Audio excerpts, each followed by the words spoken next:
नाही आता लव रेसिपी म्हणजे काय तुला सांगतो.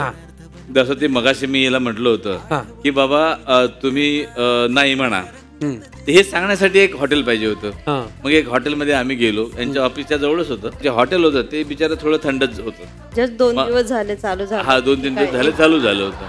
मग आम्ही त्याला म्हणलं की काय आहे, डोसा आहे का, इडली आहे का, पवे तरी आहेत का कमीत कमी. नाही ते हे नाही, म्हणजे वेगवेगळे काही पदार्थ मागून बघितले पण त्याच्याकडे काही नव्हते. मग शेवटी मी म्हणलं काय भजे देशील, भजे. तो थोड्या वेळ वाट पाहिला, तुम्ही थांबा मी जस्ट बेसन घेऊन येतो आणि भजे देतो. त्याच्याही संसाराची सुरुवात आहे. मी म्हटलं जाऊ द्या, आपल्याला गप्पा करायच्याच होत्या, म्हणजे थोडासा काही होईल. बराच वेळानंतर ते बेसन आणून ते कालवून ते करून बिचाऱ्यानं ते आम्हाला भजे दिले. त्यानंतर आमची हे लव रेसिपी झाली. त्या भज्यापासून आमच्या आयुष्याची सुरुवात झाली. त्यामुळे ही तुमची लव रेसिपी आहे. लव रेसिपी फॅन्टास्टिक. कांदा आणि स्टफ चीज मिरची भजे लागणारं साहित्य घेऊन या.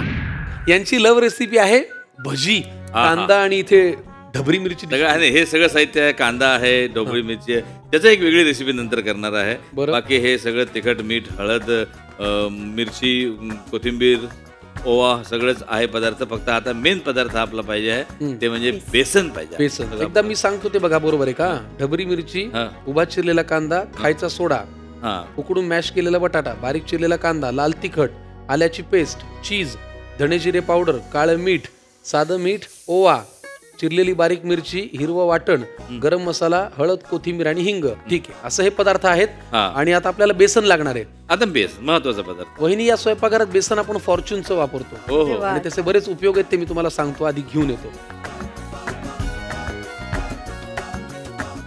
तुला आणखीन एक माहिती सांगतो याची. म्हणजे हे आपण भज्यासाठी वगैरे कालवलं त्याच्यात गुठळ्या होत नाहीत मध्ये. आता तोपर्यंत एक काम करूया शंकरसनजी, आपला वेळ वाया जाणार नाही. तोपर्यंत ह्या साईडला तेल आपण तापल ठेवून देऊया. भारत भाऊ बेसन बघा किती लागणार आहे. बरं तिकडे आपण कढई तापत ठेवली आहे. कढई तापत ठेवलेली आहे, त्यात आपण तेल टाकून देऊ पहिल्यांदा. किती लागणार आहे मला सांग. आता आपण ह्याच्यात आपले इन्ग्रेडियंट टाकू, जे जे हाताला लागतील ते टाकू. असं फार काही रॉकेट सायन्स याच्यामध्ये नाही आहे. हे मिरची पावडर याच्यात टाकलेली आहे. त्यानंतर हे थोडस काळं मीठ, हा मसाला, गरम मसाला, हे हळद आहे याच्यामध्ये, हे हळद टाकलेली आहे. धणे जिरे पावडर, ओवा वगैरे सगळं याच्यात मिक्स आहे. बरं. आता हे हिरवी मिरची आहे. एखाद्या वेळेस दुसरी हिरवी मिरची दाताखाली आली की खूप बरं वाटतं. आणि हिंग. माझ्या बायकोला हिंग नेहमी, म्हणजे प्रत्येक वेळेस तिचं ते हिंग टाकत जा. तर हिंग टाकलेलं आहे. त्यानंतर हे मीठ महत्वाचं आहे. हे मीठ आपण थोडस, आणि थोडं जरा तू पण मराठवाड्याचा आहे, मी पण विदर्भाचा आहे, आलं लसूण पेस्ट टाकून देऊ. काय होते ते पाहू, फार टेन्शन नाही घ्यायचं. आणि फक्त हा सोडा जो आहे, प्रत्येक वेळेस भज्याला सोडा जास्त वापरतात.